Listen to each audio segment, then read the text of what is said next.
गर्न अनुमति दिन्छु।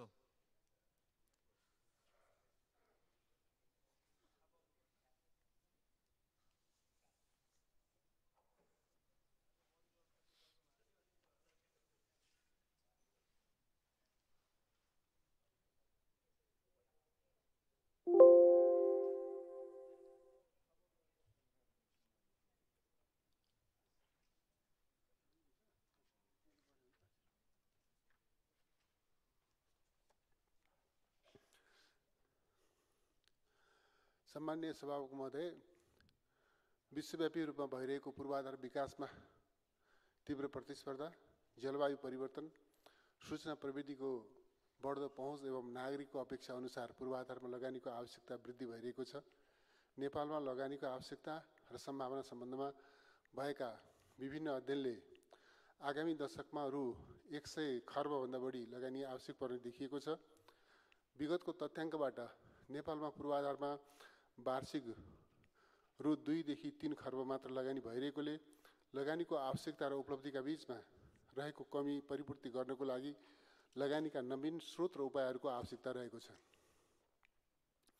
सरकारले 16 योजनामा लिएको दीर्घकालीन राष्ट्रिय लक्ष्यमा 40,000 मेगावाट विद्युत उत्पादनको लक्ष्य राखेको छ।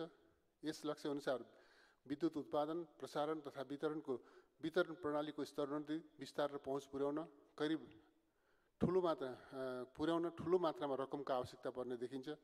साथै औद्योगिक क्षेत्र, विशेष आर्थिक क्षेत्र, स्मार्ट सिटी, नगर विकास, पर्यटन विकासका योजना, सडक, सिंचाई, खानेपानी, विमानस्थल निर्माण लगायतका क्षेत्रमा पनि ठुलो लगानीको आवश्यकता छ।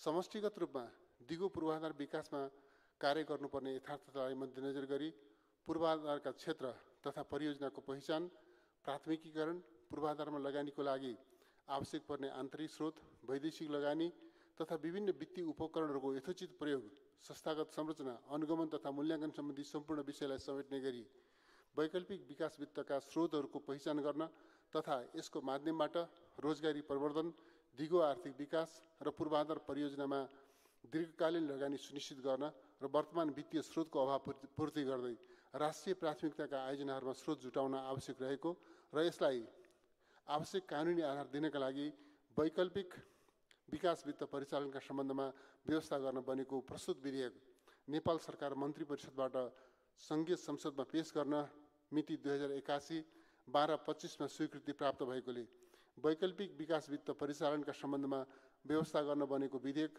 2081 प्रतिनिधि सभा समक्ष प्रस्तुत गर्दछु। धन्यवाद।